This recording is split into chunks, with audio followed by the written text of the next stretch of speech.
Filmer du han? Men jeg skal bare bedøve han.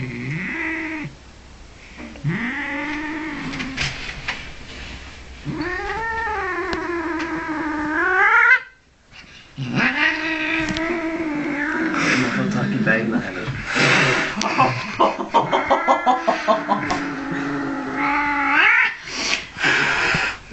Nå veggen funniest av video.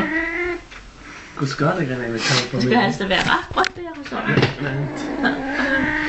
Du må ta på deg handsker. Det er ikke det som er problemet. Vent litt.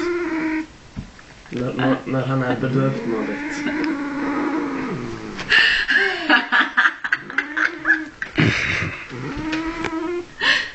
Vent.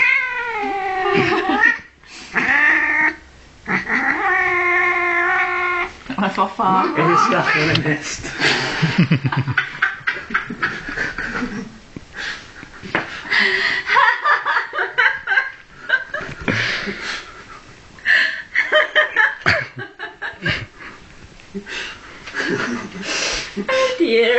Blackie.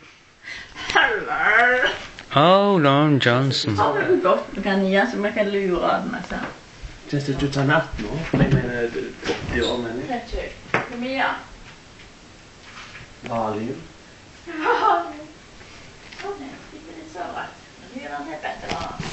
Nei. Det er så rett bedre. Han er det virkelig.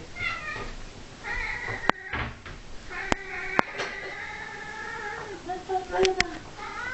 Jeg kan få det som land.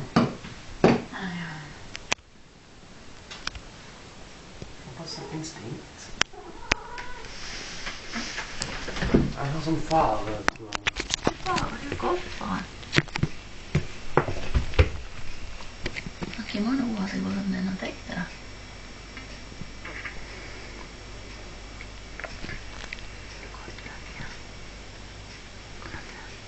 Får du litt på deg nå? Det er godt.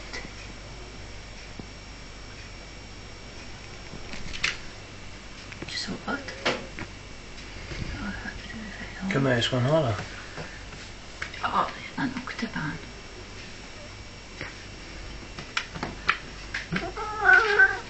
Ja, det er nok til han, han er så liten.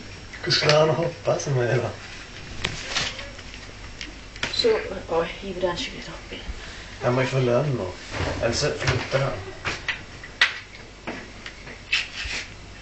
Og lønn. Kjente ut som en 4 år gammel villkatt på steroider. Det er det kanskje. Vet du hvordan 4 år gamle villkatter er? Hvis de får nok mat. Så vil han roe seg når han tenkte. Hva har du gjort med han? Tenk om han blir hjernevasket. Oh, Lon Johnson. Kjemisk lobotomisering. Hvor sikte synet når vi skulle ha det lagt ut. Epekatt. Hva er det? Hva er det? Når han endelig tog en hos den,